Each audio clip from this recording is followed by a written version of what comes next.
mourns the loss of Ratan Tata, and this is something which leaders from all walks of life have been talking to us. And if there was a word cloud that we could make as to how they are going to remember this giant, the biggest word that stands out is humility. Everybody is pointing out how the man lived a very simple life, was always there to lend a ear and his guidance, not only to startups but anybody who wanted his guidance on the same. In fact, India Inc. also mourns, and there have been these homages and tributes that have been pouring in. We here at ET Now have also reached out to a few. Hear out what they had to tell us. His passion of achievements, his passion of hard work, and his love for certain industries was much more like in aviation. And he would be the happiest man during the last phase of his life when the Air India acquisition happened. Because J.R.D. Tata started it, it's come back in his fold of the Tata Group. So I'm sure that would have made him extremely happy and satisfied that it's come back, because he had a love for aviation and automobiles. What I found him to be unique amongst the businessmen was the fact that he was competent, humble, courteous, curious, concerned, patriotic, and decent.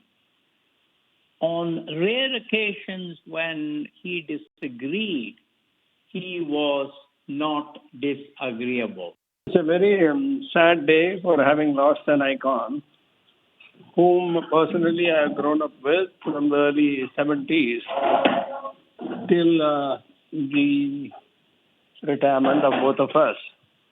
And it was an unusual experience in terms of what he learned as a philanthropist, as a professional, and a person par excellence.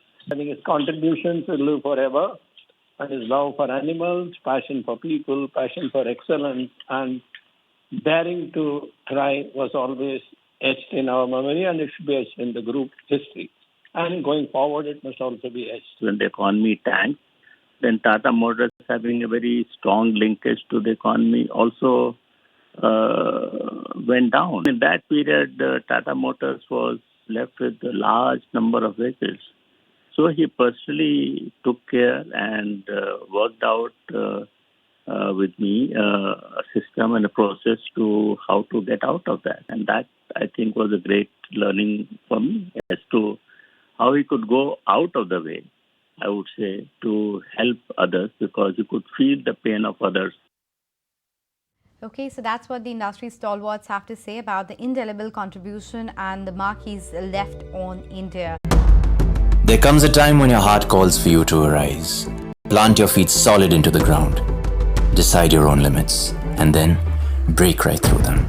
Become something more. It's my time to rise.